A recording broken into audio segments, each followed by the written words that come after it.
ராம் சீதா சீரியல்ல இப்போ ஒரு எக்ஸ்ட்ரானரியான ப்ரோமோ வந்திருக்கு. சீதா வந்து பிச்சு உதறிட்டாங்க. மிஸ் பண்ணாம ஃபுல் வீடியோன்னு கேளுங்க. அதுக்கு முன்னாடி இந்த வீடியோ பிடிச்சிருந்துச்சுன்னா லைக் பண்ண பாருங்க. ரொம்ப பிடிச்சிருந்துச்சுன்னா நம்ம சேனலுக்கு வந்து சப்ஸ்கிரைப் பண்ணி கண்டினியூஸாக ஆதரவு வந்துட்டாங்க. நான்சி வந்து காலங்காத்தால வீட்டில் வந்து இல்லை, எங்கே இருக்காங்கன்னு பார்த்தீங்கன்னா ஆஃபீஸில் போய் வந்து மகா சீட்டில் வந்து உட்காந்துக்கிட்டு இருக்காங்க. வேலையெல்லாம் பார்த்துட்டு இருக்காங்க. சுபாஷும் துறையும் யோசிச்சுட்டு இருக்காங்க. நான்சி வந்து நம்ம திட்டினதுனால ஊரை விட்டு ஓடிட்டா போல இருக்க சொல்லாமல் கொள்ளாமல். பரவாயில்ல, நம்மளும் மாஸ் தான் அப்படின்னு சொல்லிட்டு சரி ஆஃபீஸ் போகிற வேலையெல்லாம் பார்க்கலாம்னு சொல்லிட்டு போய் பார்த்தா மகா கேபினில் லைட் எரியுது. அண்ணன் எதுவும் வந்திருப்பாரோ?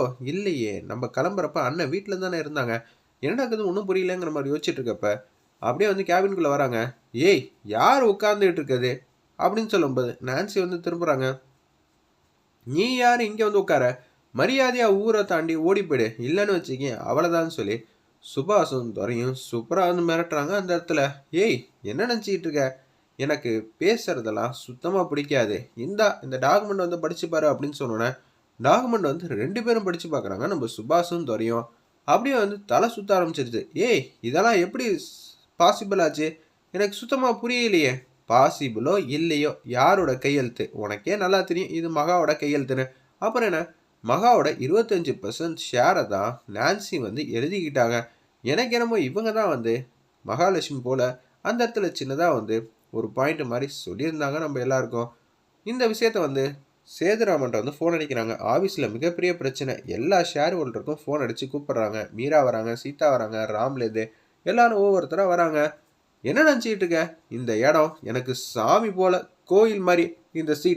இந்த சீட்டில் யாரும் உட்கார்றதுக்கெலாம் நான் அனுமதியே கொடுக்க மாட்டேன் அப்படின்னு சொல்லிட்டு இருக்கப்ப இந்த கம்பெனியோட முக்கால்வாசி ஷேர் ஹோல்டரில் நான் மேஜரான ஆள்.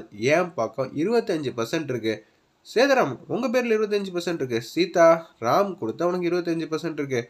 நீங்கள் எல்லாரும் எப்படியோ அதே மாதிரி தான் நானும் இந்த ஆஃபீஸில்.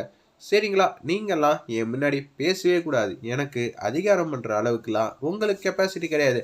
மகா இடத்துல இருந்து நான் தான் இனிமேட்டு உங்களை எல்லாரையும் வழி நடத்த போகிறேன் அப்படின்னு சொல்லி வெக்கமே இல்லாமல் நான்சி வந்து பேசுகிறாங்க. இதை கேட்டோன்னே சீதாக்கும் மீராக்கும் சாமியாகவும் வந்துடுச்சு. மகாலட்சுமி எங்களுக்கு எல்லாருக்கும் பிடிக்கும் பிடிக்காதெல்லாம் விஷயம் இல்லை. அவங்களோட கம்பீரம் வேற லெவலில் இருக்கும். நீ புள்ளப்பூச்சி மாதிரி இருந்துக்கிட்டு இந்த சீட்டுக்கு வந்து ஆசைப்படுறியா? உன்னெல்லாம் முதல்ல நாங்கள் வீட்டிலே தங்கக்கூடாதுன்னு நினச்சி பேசினா கம்பெனியில் வந்து அட்டகாசம் பண்ணிக்கிட்டு இருக்க, மரியாதையாக போன்னு சொல்லி மீரா வந்து பேசுகிறாங்க. மீரா, உன்கிட்ட வெறும் 5% தாம்மா இருக்குது. 5% வச்சுக்கிட்டு இவ்வளோ பெருசாலாம் நீ பேசலாம் கூடாது. அதெல்லாம் ரொம்பவே தப்புமா. லண்டன், என்ன நீ நினச்சிட்டு இருக்க? இது என்ன உன் ஊருன்னு நினச்சியா இங்கே வந்து இருக்கிறதுக்கு? மரியாதையாக நீ இங்கேருந்து போ, இல்லாட்டி சும்மா விட மாட்டேன். நீ வந்து எங்கள் ஊருக்கு வந்து எல்லா பிரச்சனையும் பண்ணிகிட்டு இருப்பியா அப்படின்னு சொல்லி சீதா வந்து கண்ணா அப்படின்னா திட்டுறாங்க அந்த இடத்துல. உன் சொந்த ஊரில் ஏதாவது பிரச்சனை இருந்தால் போய் பாரு. அடுத்தவங்க சொத்துக்கு வந்து ஆசைப்பட்டுட்டு எங்கள் கம்பெனியில் உட்காந்துக்கிட்டு இருக்க. மகாலட்சுமி என்ன உன் பேரில் சொத்து எழுதி கொடுத்தாங்களா அப்படின்னு நம்ம சீதா வந்து பாயிண்ட் மேலே பாயிண்ட்டாக வந்து கேட்குறாங்க. அர்ச்சனாவாலை எதுவும் பேச முடியாது, மௌனமாக தான் இருக்காங்க அந்த இடத்துல. சின்னதாக வந்து அர்ச்சனா வந்து யோசிச்சு பார்க்குறாங்க. நான் எதுவும் வாயை திறக்கக்கூடாதுன்னு வேற சொல்லியிருக்கா. வாயை திறந்தா அந்த வீடியோ வேற காட்டுறேங்கிறாளே. இப்போ என்ன பண்ண போறா? இவளா தான் இந்த டாக்குமெண்ட்லேருந்து எல்லாம் ரெடி பண்ணா. மகாலட்சுமியா கையெழுத்து வந்து போட்டா, ஏன் முன்னாடி தான் இவளே கையெழுத்து வந்து போட்டுக்கிட்டாங்கிற மாதிரி யோசிக்கிறாங்க அந்த இடத்துல நம்ம அர்ச்சனா. ஒரு பக்கம் சீதா விடாத. சரி, இந்த டாக்குமெண்ட் எப்போ உங்களுக்கு வந்து பதிவு செஞ்சு கொடுத்தாங்க? அதுன்னு ஒன்று இருக்கணுமே. ஆடிட்டர்கிட்ட பதிவு செஞ்சு கொடுத்தீங்களா? இல்லை எங்கே பதிவு செஞ்சீங்க? அவள் வழக்கறிஞருமா. அவள் ஏதாவது வந்து இப்படி தான் யோசிச்சு ஏதாவது பண்ணுவா. நிச்சயம் மகாலாம் கையெழுத்து போடலாம் வாய்ப்பே இல்லை. அதுவும் என் தங்கச்சி வந்து ஷேர்லாம் நான்சி பேரில் கொடுக்கறதுக்குலாம் வாய்ப்பு இல்லை. ஏதோ இவளை படிக்க வச்சதுக்கு உதவி வேணா செஞ்சுருக்கலாம். அதுவே என்னால் நம்ப முடியல. ஆனால் இந்த வாட்டி இது மாதிரிலாம் நடக்க வாய்ப்பே இல்லை. துரை வந்து சூப்பராக பேசுகிறாங்க. அதே மாதிரி தான் அந்த இடத்துல சுபாஷ் எல்லாரும் பேசிகிட்டு இருக்காங்க. உங்ககிட்ட பேசி பேசி எனக்கு ரொம்பவே டயர்டாக இருக்குது. பிஸ்னஸில் அடுத்த கட்டத்துக்கு நம்மலாம் போனோம். உங்களுக்கு மகாலட்சுமி இல்லாதனால வழிகாட்டல் பண்ண யாருமே இல்லை.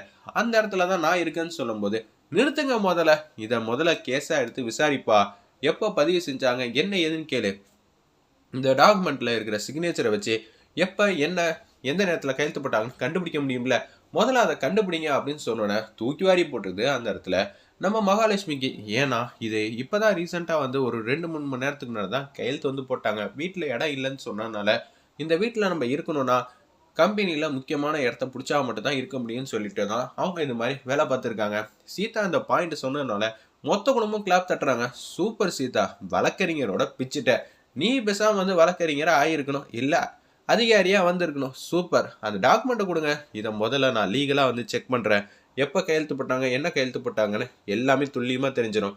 இந்த டாக்குமெண்ட் உங்க பேர்ல எப்போ ரெஜிஸ்ட்ரேஷன் பண்ணாங்க சொல்லுங்க பார்ப்போம் அப்படின்னு சொல்லும்போது பட்டமாய் நிக்கிறாங்க. சீதா வந்து பிச்சு உதறிட்டாங்கன்னே சொல்லலாம் அந்த இடத்துல.